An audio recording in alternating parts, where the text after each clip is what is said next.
गाजरको हलुवा जो विन्टर सिजनमा खानका लागि एकदमै लाभदायक हुन्छ। त्यही भएर आज यो रेसिपी तपाईहरुको समक्ष टिप एन्ड ट्रिकको साथमा राख्न गइरहेको छु।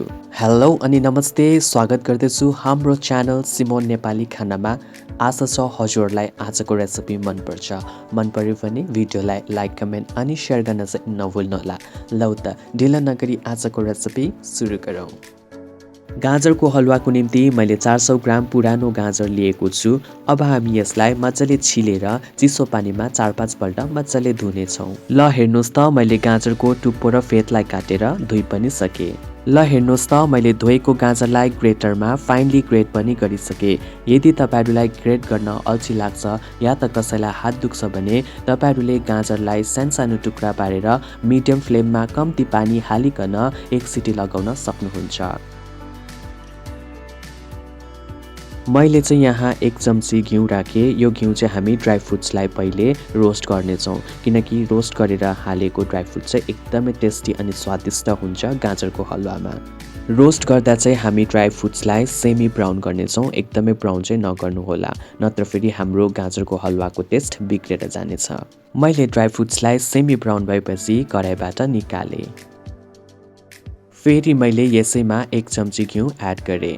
घिउलाई केही बेर तताएपछि ग्रेट गरेको गाजरलाई कराईमा राखे। सबै ग्रेट गरेको गाजरलाई कराईमा राखेपछि मिडियम टु लो फ्लेममा 10 देखि 15 मिनट मजाले भुट्नेछौँ। ग्रेट गरेको गाजरलाई भुट्दा चाहिँ कन्टिन्युअसली चलाइरहनुपर्छ, नत्र डढ्ने चान्सेस धेरै रहन्छ।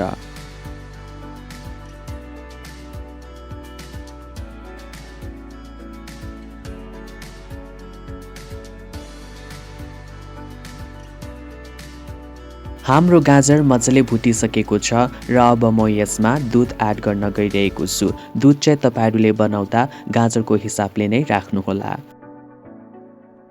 दुध हालिसकेका छौँ र अब हामी दुधलाई मिडियम टु लो फ्लेममा मजाले सुकाउने छौँ।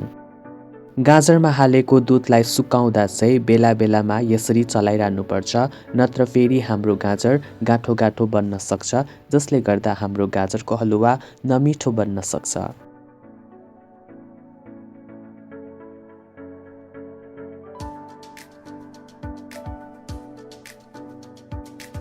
ल हेर्नुहोस् त दुध पनि मजाले सुकिसकेको छ। अब यसमा म स्वादअनुसार चिनी एड गर्न गइरहेको छु।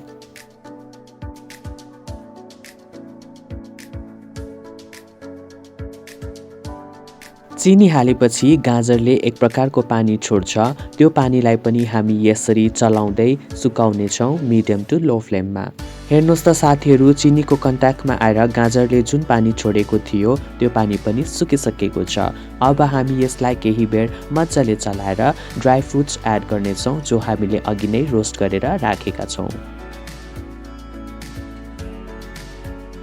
ड्राई फ्रुट्स हालेपछि हामी ग्यासको फ्लेम एकदमै लो गर्नेछौँ अनि यसरी चलाउँदै 5 मिनटसम्म पकाएर ग्यासको फ्लेम अफ गर्दै सर्भ गर्नेछौँ।